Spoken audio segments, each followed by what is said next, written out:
Hello, everyone. Today I'm going to talk a little bit about germline gene editing and the literature I found on it, and also where I think we should be going in the future. So, germline editing, I think, is an incredible way to eliminate certain diseases from a family pedigree. Sometimes there are diseases that stem from genetic mutations that can be passed down heretically. Germline gene editing would take place before conception, while the oocyte was just an egg without the sperm. Gene editing components are inserted into the egg along with the sperm. CRISPR-9 breaks apart the gene that is damaged before the cell starts to divide. This allows the gene to repair itself and in every cell of the body, and then the embryo is completely free of the mutation. I looked at three separate pieces of literature, three articles found in the supplemental section and then also in the module. Um, so the first article I looked at was breakthrough scientists edit a dangerous mutation from genes in human embryos. So this article looked at a study that was able to edit out a mutation called MYBPC3 that causes hypertrophic cardiomyopathy. So that's a disease where a high school football player will just drop dead on the field. Nobody knows why, and they find out later it's hypertrophic cardiomyopathy.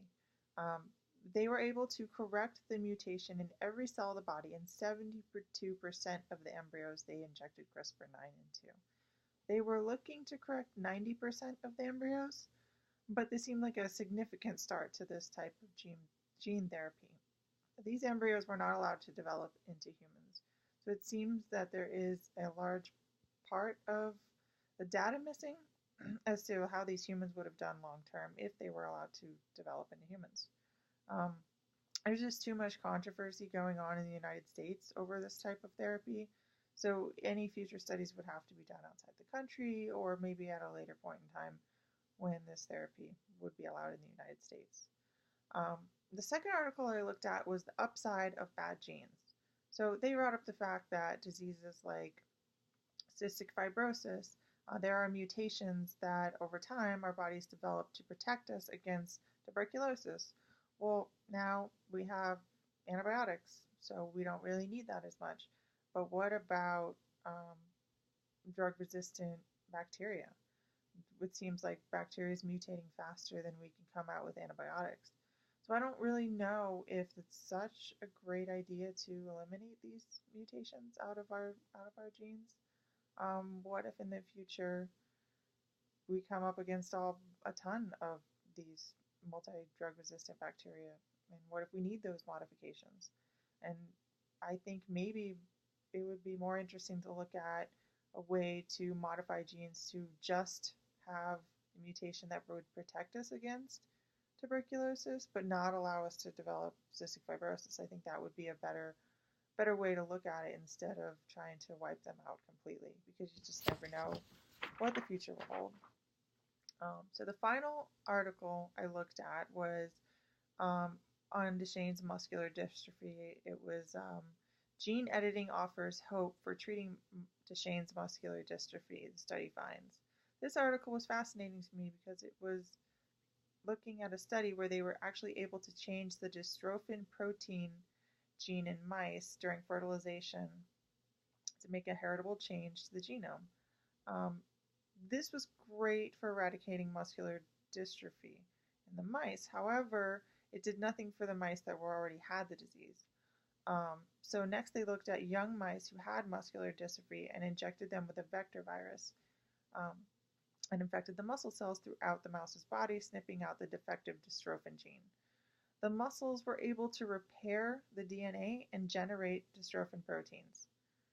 Um, these experiments were only successful in mice, and there are fears in humans that the vector viruses might not work so well or cause some serious reactions, and they're not sure how well the modified dystrophin proteins would work in humans either.